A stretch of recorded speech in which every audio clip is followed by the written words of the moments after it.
Welcome back, Focus Learners, to another explainer. I'm absolutely thrilled to have you here today because, well, we're tackling one of my all-time favorite subjects. Today, we're looking at Unit 5 of our Mental and Physical Health series, and our specific focus? Positive psychology.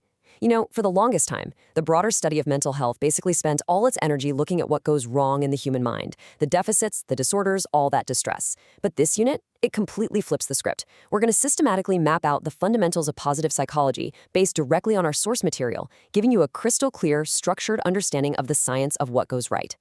Okay, let's dive into this. What factors actually lead to true well-being? Take just a brief second to digest that concept. It's a massive question, isn't it? I mean, when we strip away all the daily noise, this is the fundamental puzzle that human beings have literally been trying to solve for centuries. Is it just the absence of being sick? Is it feeling happy 24/7?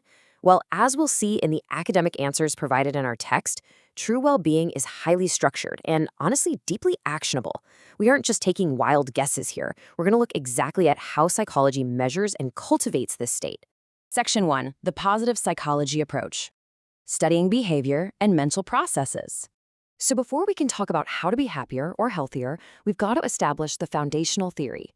Our first objective, Objective 5.2a, sets out to explore exactly how positive psychology approaches behavior and mental processes. This objective is really the bedrock of our explainer today. It tells us that positive psychology isn't just some fluffy self-help trend. No, it's a rigorous scientific approach to studying how we act, our behavior, and how we think, our mental processes. Basically, we're putting a magnifying glass over the absolute best parts of human functioning just to see how they actually operate under the hood. Now, what's really interesting about this slide is the exact focus of the field's objectives. Positive psychology seeks to identify factors that lead to 4 critical pillars. First, well-being. Second, resilience. Third, positive emotions. And fourth, health.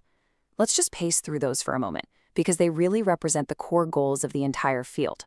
Well-being is your overall state of thriving. Resilience, that's your ability to bounce back when the world inevitably knocks you down. Positive emotions are those active feelings of joy, gratitude, and hope. And health, of course, ties the physical and the mental together. This brilliantly illustrates that positive psychology doesn't just ignore the hard parts of life. Rather, it actively studies the factors that help us navigate them successfully. Let's move to and see how this builds into Section 2, Subjective Experiences and Happiness. Applying the approach. Objective 5.2b shifts our focus from broad academic study right down to you. It asks us to explain how positive subjective experiences apply to behavior and mental processes. Now, the absolute keyword here is subjective. We're not talking about a one-size-fits-all formula. It's all about your personal, internal experiences. How do your unique positive moments change the way your brain processes information? And ultimately, how do they change the way you actually behave in the world? Section 3. Exercising your signature strengths, the actionable path. This brings us to a highly practical concept. The research introduces this idea of signature strengths as the bridge between psychological theory and real-world happiness. So the crucial point is captured perfectly in this text. Exercising a person's signature strengths and virtues will report higher levels of positive subjective experiences, such as happiness and subjective well-being. I want to take a second to emphasize the key word driving this entire concept: exercising. Cultivating well-being isn't something that just magically happens to you. It's a mental workout. Just as you would exercise a muscle at the gym to build physical health, actively applying your specific signature strengths and virtues is the documented, proven mechanism to generate higher levels of happiness. Section 4. 5 Categories of Virtues.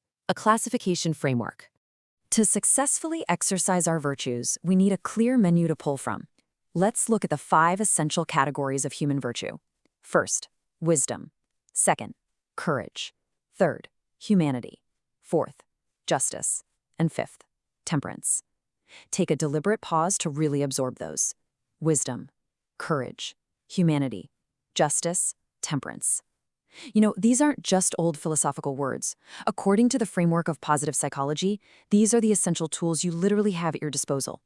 When the text talks about exercising your signature strengths to achieve well-being, it's telling you to look directly at this classification. And this brings us to one final critical question. Which of your signature strengths and virtues will you exercise today to cultivate your own subjective well-being? Will you lean into courage when facing a tough conversation? Will you exercise humanity in how you treat a stranger? Or maybe temperance in your daily habits? I challenge you to take these academic concepts and apply them directly to your own life the very second this explainer ends. Thank you so much for joining me to explore the fascinating mechanics of positive psychology. Keep exercising those strengths and keep learning.